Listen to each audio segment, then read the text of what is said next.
ભગવાનની ઈચ્છા વગર કંઈ કાર્ય થતું નથી. ભગવાન સર્વ કરતા છે. માણસ એમ માનતો હોય કે હું કરું છું, મારાથી થાય છે, કે હું જ કરી શકું, એ બહુ મિથ્યા વાત છે.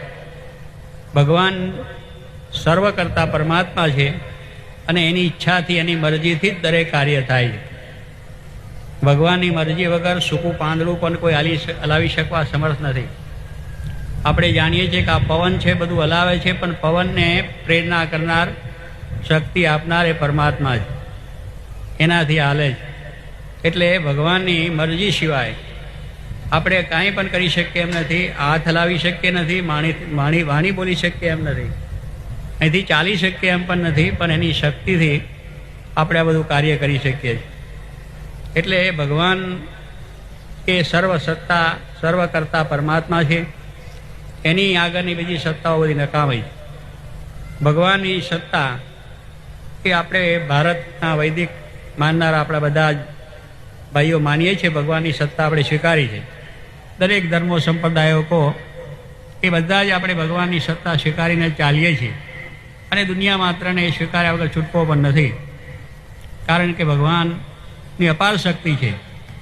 આપણે ઘણા માણસો બેઠા જ માને છે એવું મારી શક્તિથી લોકોને સુખી કરી શકું અને એ રીતની પોતાની આર્થિક રીતે, કોઈ જાણે કે પૈસાથી માણસોને આ રીતે કરી શકું, કોઈને એમ કે સત્તાથી હું કરી શકું, કોઈ એમ માને કે અમે વિજ્ઞાનથી આજે અનુપમની શક્તિ પ્રાપ્ત કરીને લોકોને આ રીતે એ કરી શકીએ. પણ એ બધી શક્તિ કોઈ કામ આવતી નથી. પણ ભગવાનની શક્તિ સર્વને સુખદાયક બને છે. કારણ કે ભગવાનની શક્તિ એ સર્વને સુખ એટલા માટે બને છે કે ભગવાન દરેકને આપવા માટે જ આવ્યા છે. એ કોઈનું લઈ લેવા માટે નથી આવ્યા. કે સર્વનું સારું કરું, સર્વ સુખીના સંતો, સર્વ માણસો સુખી થાવ, સર્વનું ભલું થાવ, સર્વનું રૂડું થાવ, સર્વનું કલ્યાણ થાવ. આ ભગવાન એમના આદેશો આપણને મળ્યા છે. ભગવાનની આ શક્તિ કામ કરે છે. એને દરેકની અંદર કેમ સારું થાય, કોઈને દુઃખી કરીને, કોઈને નુકસાન કરીને, કોઈને મુશ્કેલી કરીને કોઈ સત્તા માણસ ભોગવી શકતા નથી.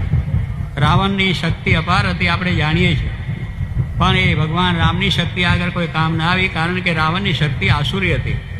એને બધાને દુઃખી કરીને, બધાની ઉપર પોતાનું વર્ચસ્વ જમાવવા, ક્યાં હું જ કરી શકું, મારાથી થાય એવી ભાવના હતી. તો એ શક્તિ આજે ક્યાંય જગતમાં નથી. ભગવાન રામની શક્તિ આજ દરેક ઠેકાણે દેખાય છે. લાખો માણસો રામનું ભજન કરે છે.